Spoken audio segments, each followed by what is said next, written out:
Welcome to Revenge Lollipop. Don't forget to subscribe. Let's begin. The music was a soft throb under crowd noise, like a pulse under skin. Glasses touching, people laughing loudly enough to seem happy. Anyone watching would have called it a perfect night. Friends over, wine open, cozy glow in every room. But for me it was theater, and Clara, my wife, was a star actress she'd always longed to be. She lived for rooms like this, laughing half a decibel too high. Storytelling like she owned the oxygen, effortlessly magnetic. People adored her. I'd spent years beside her. The accessory husband, smiling on cue, nodding when needed, playing supportive wallpaper while she shined. But that night something in me finally snapped.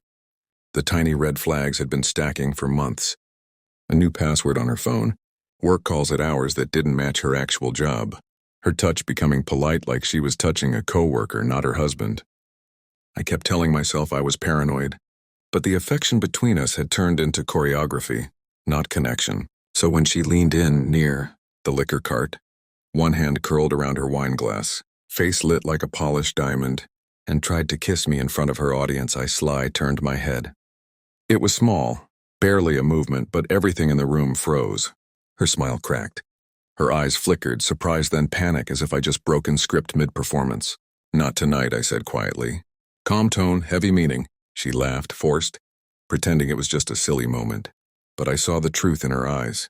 She knew instantly I was done. Cooperating, the rest of the night drowned in numb silence. She avoided my gaze, seething while everyone else kept drinking, oblivious. But I already knew. Something inside our marriage had tipped and would never balance again. I wasn't her prop anymore. When we got home on Cedar Drive in Charlotte, the silence between us felt like a chasm. She kicked off her heels, spun toward me like fire. "What was that? Do you realize how you made me look?" There was her true concern.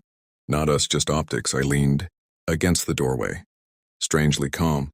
"You're upset about your image," I said, "but you haven't cared about how I feel in a long time." She froze, mouth open. No denial, no excuse. "I'm done being the Polish accessory you tried out for applause," I said. "I'm done pretending I don't see your secrets." Her jaw tightened, but she didn't defend it. Didn't even lie well enough to try. Instead, she murmured, "You've changed. You stopped paying attention to me." What did you think would happen there? It was confession disguised as blame. Something finally settled in me. Not rage, but resignation. The marriage had died long before this night. I just finally admitted aloud. "I expected loyalty," I said. Apparently, that was too much. She turned away and grabbed her phone like it was evidence she had to protect. But proof meant nothing anymore. I already understood. That party wasn't just about refusing a kiss. It was me refusing a performance entirely. After that night, our house went cold. She went right back to posting upbeat photos, brunch selfies downtown, curated perfection to strangers online. But inside the house, miles of silence. She could feel the collapse. I didn't yell. I didn't chase. I didn't demand answers. I simply withdrew. And that terrified her more than any argument could. One evening, I placed divorce papers on the kitchen table. No speeches. She stared at them like they were written in a code she couldn't decipher. "You can't be serious," she whispered. "You're ending." "Everything over nothing." "Nothing," I repeated. "You ended everything the moment you chose the seat." Her poise finally shattered. She cried, bargained, touched me like she thought she could rewind years with a tear in a trembling hand.